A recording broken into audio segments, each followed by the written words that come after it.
Hi friends, કેમ છો? મજામાં?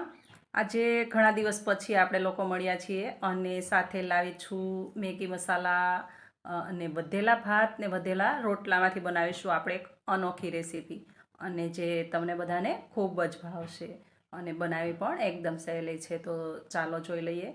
તો આ ભાત છે જે પણ વધેલા છે, અને જે આગલા દિવસનો જે આગલી નાઇટનો જે રોટલો છે એ પણ વધેલો છે. હવે આ ભાતની અંદર એક વાટકી ભાત છે, એની અંદર આપણે એક રોટલો આ રીતે ક્રશ કરી લઈશું, એટલે હાથથી જ મેચ કરી લઈશું. આને મિક્સર જારમાં બિલકુલ એડ ન કરવો, કારણ કે હાથથી જે મેચ થશે એ એકદમ એની જે થિકનેસ આપણે જોઈએ એ જ રીતની બનશે. તો આ રીતે હાથથી આ રોટલાને આપણે આ રીતે જોઈ શકો છો કે આ રીતે આપણે ક્રશ કરી લઈશું ને બરાબર મિક્સ કરી લઈશું. અને ત્યાર પછી આમાં થોડા એવા આપણે મસાલા એડ કરીશું.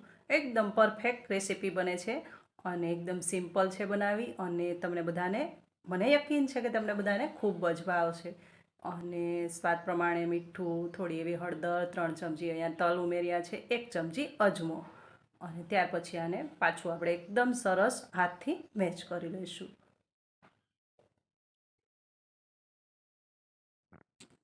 તો ફ્રેન્ડ્સ, મને થયું કે વધેલા ભાત, વધેલા રોટલી કે રોટલો ઘણા ઘરમાં અવેલેબલ હોય છે. ઘણી વખત એવું બનતું હોય છે કે કોઈ એક જણ ઓછું ખાય અથવા તો ના જમે તો વધી જતું હોય છે. તો એ આ રીતે આપણે આ રેસીપી બનાવી શકીએ, અને એકદમ સરસ ટેસ્ટફુલ બને છે, અને બનાવી પણ એટલી જ સહેલી છે અને ફટાફટ બની જાય છે. તો મને થયું કે આજે તમારી સામે આ રેસીપી શેર કરું, એટલા માટે આ રેસીપી બનાવી છે. અને તમને લોકો ટ્રાય કરજો, જરૂરથી તમને પસંદ આવશે. તો આ રીતે આપણે આ ચાળણીની અંદર જે કાણાવાળું વાસણ હોય છે, કોઈ પણ વાસણ, મતલબ કાણાવાળું વાસણ હોય, એમાં આ રીતે આપણે આ લુવા બનાવી અને બધા જ લુવાને બરાબર ઇવનલી ગોઠવી દઈશું.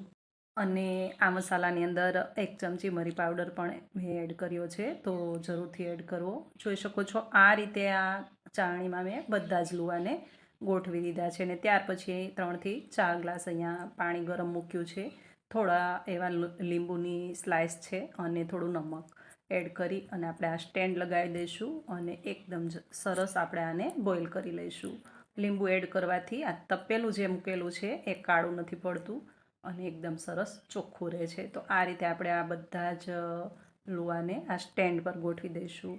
અને જો કાણાવાળી ચાળણી હોય તો એના પર તમે ગોઠવી શકો. હવે આ રીતે ઉપરથી કોઈ એવું ઢાંકણ લગાવી દઈશું કે હવા ન જાય, અને ત્યાર પછી આપણે થોડી એવી મેગી લઈશું અને એને પણ સાઈડમાં બોઇલ કરી લઈશું. જોઈ શકો છો હવે આપણું 10 જ મિનિટની અંદર આપણા લુઆ એટલે કે મુઠિયા એકદમ સરસ શેકાઈ ગયા છે, મતલબ બફાઈ ગયા છે.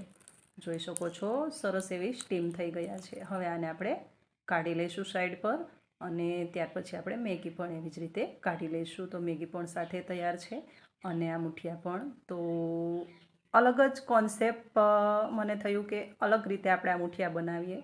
તો વધેલા ભાત, વધેલો રોટલો અને આ મેગી સાથે આપણે અલગ જ રીતે આ મુઠિયાને બનાવીશું, અને સરસ ટેસ્ટફુલ બનીને તૈયાર થશે. હવે આ ઠંડુ થઈએ બરાબર આ રીતે કાપા લગાવી લઈશું, અને નાના મોટા તમને જોઈએ એવા કટ લગાવી લઈશું.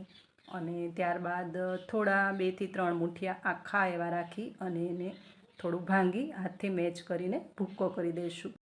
તો અહીંયા આ મેં ભૂક્કો શા માટે કર્યો? તો એટલા માટે કે આપણે જ્યારે આ મસાલા સાથે એડ કરશું, એટલે કે આ મુઠિયા જ્યારે મસાલો, અન્ય બીજો મસાલો બનશે એનામાં જ્યારે એડ કરીશું ત્યારે એકદમ છૂટું છૂટું નહીં રહે. મતલબ આ છૂટું તો રહેશે, પણ આ જે ભૂક્કો છે એની સાથે એકદમ મેશ થઈ જશે, એટલા માટે. હવે અહીંયા મેં આ 1 કપ કોબીજ લીધેલી છે, 1 કપ ટામેટાં, અને આ 1 કપ ડુંગળી લીધેલી છે, અને આપણે આ મેગી જે બોઇલ કરી હતી એ, અને અહીંયા થોડી મીડિયમ સ્પાઇસી મરચી લીધેલી છે, બારીક બારીક કટ કરેલી છે. અને હવે આપણે અહીંયા 4 ચમચા તેલ મૂકી દઈશું, ને ત્યારબાદ તેલ ગરમ થાય એટલે 1 ચમચી આપણે મેથી એડ કરી દઈશું. મેથીનો એકદમ સરસ એવો આ મુઠિયાની અંદર ટેસ્ટ આવે છે. હવે જો વઘાર માટે તો અહીંયા 1 ચમચી રાઈ, 1 ચમચી મેથી અને 2 ચમચી મેં સફેદ તલ લીધેલા છે. ને ત્યાર પછી આ લીમડીના પાન એડ કરી દઈશું, અને મીડિયમ સ્પાઇસી મરચી જેને મેં થોડી થોડી એકદમ બારીક બારીક કટ કરી લીધેલી એ પણ એડ કરી દઈશું, અને બારીક ચોપરની અંદર ચોપ કરેલો ઓનિયન એડ કરી દઈશું, જે પણ મેં 1 કપ લીધેલો છે. અને આ મસાલાને બરાબર રીતે સાતળી દઈશું.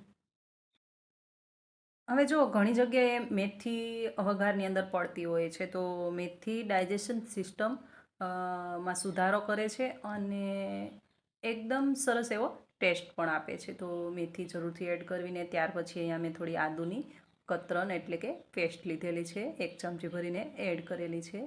તો એકદમ ટેસ્ટફુલ બનીને તૈયાર થાય છે આ રેસીપી, તો જરૂરથી ટ્રાય કરવી. હવે આ મસાલો બરાબર શેકાઈ ગયો છે અને ત્યાર પછી આ મસાલો એકદમ આ રીતે શેકાઈ જાય પછી જ આપણે આની અંદર ટામેટાં એડ કરીશું. તો અહીંયા મેં 1 વાટકી મતલબ એક આ નાનું બાઉલ ભરીને ટામેટાનો ક્રશ કરીને લીધેલા છે.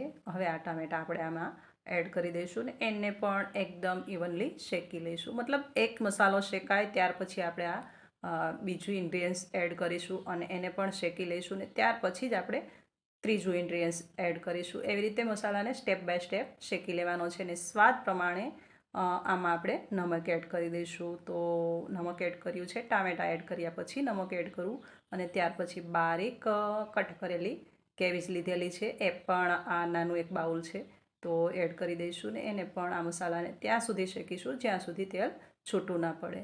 હવે આ મસાલો એકદમ રીતે શેકી લઈશું અને ત્યાર પછી અહીંયા મેં થોડું એવું સ્પાઇસી મરચું 1 ચમચી એડ કર્યું છે અને 2 ચમચી અહીંયા કાશ્મીરી મરચું એડ કર્યું છે. હવે એને પણ આપણે શેકી લઈશું અને જે મેગી આપણે સાઈડમાં બોઇલ કરીને નાખેલી એ મેગી પણ આની અંદર એડ કરી દઈશું અને બરાબર રીતે મિક્સ કરી લઈશું. મિત્રો, એક અલગ જ ટેસ્ટ મળશે આ રેસીપીનો, તો જરૂરથી ટ્રાય કરજો. મને થયું કે આ રેસીપી એકદમ ટેસ્ટફુલ છે તો તમારી સાથે શેર કરું, એટલા માટે આ રેસીપી શેર કરી છે. તો જોઈ શકો છો આ મેગી આ રીતે એકદમ મિક્સ કરી લેવી અને ત્યાર પછી જ આમાં અન્ય મસાલા એડ કરવા. સ્વાદ પ્રમાણે ફરીથી થોડું નમક એડ કર્યું છે, ટેસ્ટ કરી લેવો. જો નમક ઓછું જણાય તો નમક એડ કરી દેવું અને ત્યાર પછી આ એક બાઉલ ભરીને મેં પાણી એડ કર્યું છે અને બરાબર રીતે મિક્સ કરી લઈશું.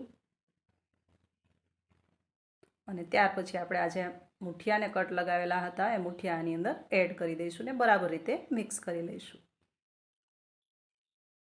મિત્રો, આ પૂરી પ્રોસેસને મારે 15 મિનિટનો ટાઈમ લાગ્યો છે. તો 10 મિનિટ આને કૂક થતાં લાગ્યા હતા અને 5 મિનિટ આમાં ઢાંકીને પાછા આને કૂક થવા દઈશું. એકદમ ટેસ્ટફુલ, એકદમ સરસ ટેસ્ટી રેસીપી બનીને તૈયાર થાય છે. તો ટ્રાય જરૂરથી કરજો અને જો તમને આ રેસીપી ગમે તો કોમેન્ટમાં કોમેન્ટ કરીને જરૂરથી જણાવજો. તો તૈયાર છે આપણા મેગી મુઠિયા રેસીપી. વધેલા ભાત અને વધેલા રોટલામાંથી બનેલી એક અનોખી રેસીપી. સારી લાગી હોય તો શેર જરૂરથી કરજો ને વિડીયોને લાઈક કરવાનું ભૂલશો નહીં. ફરી મળીશું આવી એક અલગ જ અનોખી રેસીપી સાથે. ત્યાં સુધી આવજો. Thank you for watching.